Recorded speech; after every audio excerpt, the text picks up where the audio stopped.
কার স্বার্থে সরকারের আত্মঘাতী এবং একগুঁয়েমি এই সিদ্ধান্তকে কেন্দ্র করে শ্রমিক অসন্তোষ সৃষ্টি হলে সরকার কি হাসিনার মতো গুলি চালাবে?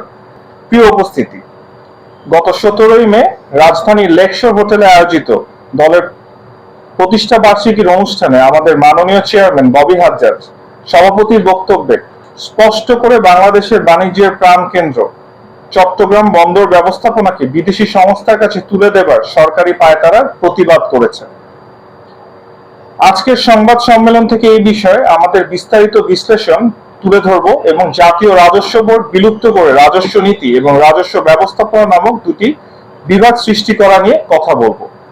আমরা দৃঢ়ভাবে অন্তর্বর্তীকালীন সরকারকে মনে করিয়ে দিতে চাই, হাজারো শহীদের আত্মত্যাগের বিনিময়ে গঠিত আপনাদের সরকারকে আমরা ফ্যাসিবাদী বিরোধী সকল রাজনৈতিক দল অকুণ্ঠ সমর্থন দিয়ে টিকিয়ে রেখেছি।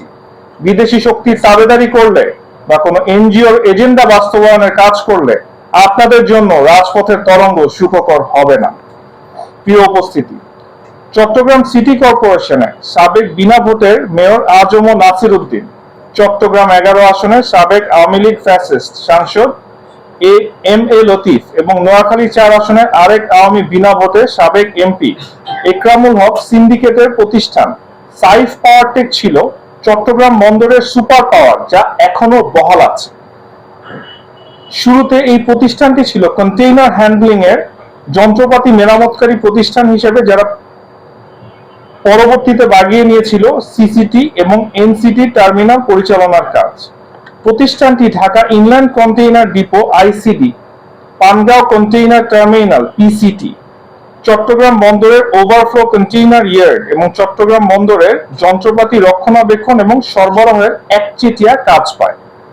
আমরা সরকারের প্রতি আহ্বান করব, অবিলম্বে সাইফ পাওয়ারটেকের ক্ষমতার অপব্যবহার এবং দুর্নীতির তদন্ত করতে এবং প্রতিষ্ঠানটির একচেটিয়া দখল থেকে চট্টগ্রাম বন্দরকে মুক্ত করে প্রতিযোগিতামূলক দরপত্র আহ্বান করে চট্টগ্রাম বন্দরের কন্টেইনার হ্যান্ডলিং এবং অন্যান্য সংশ্লিষ্ট কাজ মানসম্পন্ন দেশীয় প্রতিষ্ঠানের হাতে হস্তান্তর করতে।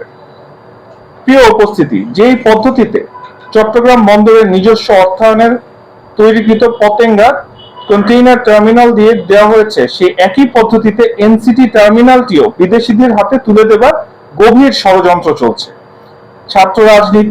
ছাত্র জনতার রক্তক্ষয়ী অভ্যুত্থানের মাধ্যমে অর্জিত নতুন বাংলাদেশে আমরা এই ষড়যন্ত্র ইনশাআল্লাহ রুখে দিব।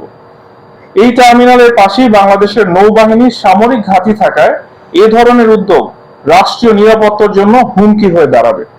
বিদেশি অপারেটর দিয়ে এই টার্মিনাল পরিচালনা করলে চট্টগ্রাম বন্দর থেকে সরকারের রাজস্ব আয় অর্ধেকে নেমে আসবে। এই টার্মিনাল দিয়ে দেশীয় অপারেটররা ধারণ ক্ষমতা থেকে প্রায় 2 লাখ অতিরিক্ত কন্টেইনার হ্যান্ডলিং এর কাজ করতে সক্ষম হয়। তাহলে কার স্বার্থে সরকারের আত্মঘাতী এবং একগুঁয়েমি এই সিদ্ধান্তকে কেন্দ্র করে শ্রমিক অসন্তোষ সৃষ্টি হলে সরকার কি হাসিনার মতো গুলি চালাবে? চীনের ব্যবস্থাপনায় শ্রীলঙ্কার হাম্বানটোটা বন্দরের উদাহরণ আমাদের মনে আছে। সাংবাদিক ভাই ও বোনেরা, অন্তর্বর্তী সরকারের জারি করা রাজস্ব নীতি এবং রাজস্ব ব্যবস্থাপনা অধ্যাদেশ তাদের এখতিয়ার বহির্ভূত বলে আমরা মনে করি। একটি নির্বাচিত সংসদ ছাড়া সরকারের রাজস্ব সংক্রান্ত অতি গুরুত্বপূর্ণ এই সিদ্ধান্ত বর্তমান অনির্বাচিত সরকার গ্রহণ করতে পারে না। রাষ্ট্রের নাম পরিবর্তন থেকে শুরু করে ধর্মীয় মূল্যবোধ পরিপন্থীর উদ্যোগ সহ বিতর্ককে উস্কে দেয় এমন সব বেহুদা কাজেই বর্তমান সরকার বেশি সময় ব্যয় করছে বলে আমাদের কাছে প্রতীয়মান হচ্ছে।